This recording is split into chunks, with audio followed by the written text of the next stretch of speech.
ಒಳ್ಳೆ ಬಜಾರಿ ತರ ಆಡ್ತೀಯಲ್ಲ ನೀನು. ನಾನು ಬಜಾರಿ ನಂಗೆ ದೊಡ್ಡ ಬಜಾರಿ ನೀವು. ಇವರಿಬ್ರು ಜಗಳದಲ್ಲಿ ನಂಗಂತೂ ನೆಮ್ಮದಿಲ್ಲ. ಅದು ಯಾವಾಗ ಸರಿಯಾಗುತ್ತೋ ಏನೋ. ಬೇಬಿ ನಿಮ್ಮ ಮುಂದೆ ಇರಕಾಗಲ್ಲ, ಬೇಗ ಹೊಸ ಮನೆ ಕಟ್ಸು.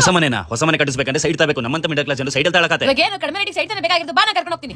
ಯಪ್ಪ ಏನ್ ಬೇಬಿ ಇಷ್ಟೊಂದು ಸೈಟ್ಗಳಿದೆ? ಹೌದು ಬೇಬಿ. ಬೇಬಿ ಸಖತ್ತಾಗಿದೆಯಲ್ಲ ಜಾಗ, ಯಾವ ಪ್ರಾಪರ್ಟಿ? ಅದೇ ಎಸ್ಎಂಸಿಡಿ ಇವರ ಪ್ರೀಮಿಯಂ ವಿಲ್ಲಾ ಪ್ಲಾಟ್ಸ್ ಇರೋದು ಕೋಲಾರ ಬಂದರ್ಪೇಟೆ ಹೈವೇ ಅಲ್ಲಿ ಬರುತ್ತೆ. ಈ ಪ್ರಾಪರ್ಟಿ ಬಂದು ಟೋಟಲ್ ಆಗಿ 100 ಎಕರ್ಸ್ ಅಲ್ಲಿ ಮಾಡಿದ್ದಾರೆ. ಈ ಪ್ರಾಪರ್ಟಿಯ ರೈಟ್ ಸೈಡ್ ಬಂದು 200 ಎಕರ್ಸ್ ಪ್ರೆಸ್ಟೀಜ್ ಲಾಜಿಸ್ಟಿಕ್ ಪಾರ್ಕ್ ಇದೆ. ಹಾಗೆ ಲೆಫ್ಟ್ ಸೈಡ್ ಬಂದು 300 ಎಕರ್ಸ್ ನಲ್ಲಿ ಜಿಯಾನ್ ಗಾಲ್ಫ್ ಹಿಲ್ಸ್ ಇದೆ. ಈ ಪ್ರಾಪರ್ಟಿಯಿಂದ ಬರೀ 7 ಮಿನಿಟ್ಸ್ ಡ್ರೈವ್ ಅಲ್ಲಿ ಬ್ಯಾಂಗ್ಳೂರ್ ಚೆನ್ನೈ ಹೈವೇ ಸಿಗುತ್ತೆ. ಇಲ್ಲಿ ಪ್ಲಾಟ್ ಬಂದು 1200 ಸ್ಕ್ವೇರ್ ಫೀಟ್ ಇಂದ 12000 ಸ್ಕ್ವೇರ್ ಫೀಟ್ ಅಂತ ಇದೆ. ಇಲ್ಲಿ ಪ್ಲಾಟ್ ನ ಪ್ರೈಸ್ 28 lakh ಇಂದ ಸ್ಟಾರ್ಟ್ ಆಗ್ತಿದೆ. ಈ ಪ್ರಾಪರ್ಟಿಯಲ್ಲಿ ನಿಮಗೆ indoor game, outdoor gym, celebration ಇದರ ಸಿಕ್ಕಾಪಟ್ಟೆ ಆಕ್ಟಿವಿಟೀಸ್ ಪ್ಲೇಸಸ್ ಇಲ್ಲಿ ಇದೆ. ಹಾಗೆ ಇಲ್ಲಿ 40000 ಸ್ಕ್ವೇರ್ ಫೀಟ್ ನಲ್ಲಿ ಸೂಪರ್ ಆಗಿರೋ ರೆಸಾರ್ಟ್ ಹಾಗೆ ಕ್ಲಬ್ ಹೌಸ್ ಅಂಡರ್ ಕನ್ಸ್ಟ್ರಕ್ಷನ್ ನಡೀತಾ ಇದೆ. ಇಲ್ಲಿ ಆಲ್ರೆಡಿ ಪ್ಲಾಟ್ಸ್ ಗಳನ್ನ ತಗೊಂಡು ಕನ್ಸ್ಟ್ರಕ್ಷನ್ ನಡೀತಾ ಇದೆ. ಹಾಗೆ ಕನ್ಸ್ಟ್ರಕ್ಷನ್ ಕಂಪ್ಲೀಟ್ ಆಗಿ ಲಿವಿಂಗ್ ಅಲ್ಲೂ ಇದ್ದಾರೆ. ಹಾಗೆ ಅವರ ಹತ್ರ ಬ್ಯಾಂಕ್ ಲೋನ್ ಕೂಡ ಅವೈಲೇಬಲ್ ಇದೆ. ಇದ್ರ ಬಗ್ಗೆ ಜಾಸ್ತಿ ಡೀಟೇಲ್ಸ್ ಬೇಕು ಅಂದ್ರೆ ಅವರನ್ನ ಕಾಂಟ್ಯಾಕ್ಟ್ ಮಾಡಿ. ಓ ಸೂಪರ್ ಬೇಬಿ, ಇವಾಗಲೇ ಎಸ್ಎಂಸಿಟಿ ಅವರನ್ನ ಕಾಂಟ್ಯಾಕ್ಟ್ ಮಾಡಿ. ಸೂಪರ್ ಆಗಿರೋ ಸೈಟ್ ಅಂತ ಅಂದು ಸಖತ್ತಾಗಿ ಮನೆ ಕಟ್ಸೋಣ. ಸೂಪರ್ ಬೇಬಿ, ನಾನು ನೀನು ಅತ್ತೆ ಮಾವ ಇಲ್ಲಿಗೆ ಬರೋಣ. ಅತ್ತೆ ಮಾವನ ಲೇ ಬೇಬಿ, ನಿಮಗೆ ನಮ್ಮ ಮುಂದೆ ಇರಕಲ್ಲ ಅಂತ ಹೇಳಿದ್ದು. ನಿಮ್ಮ ಮುಂದೆ ಇರಕಾಗಲ್ಲ ಅಂತಲ್ಲ, ನಿಮ್ಮ ಮುಂದೆ ಜಗಳ ಇರಕಾಗಲ್ಲ ಅಂತ. ನಿಮ್ಮ ಮುಂದೆ ಜಗಳ ಆಗಿಲ್ಲ ನಾನು ಸಮಾಧಾನ ಆಗಲ್ಲ.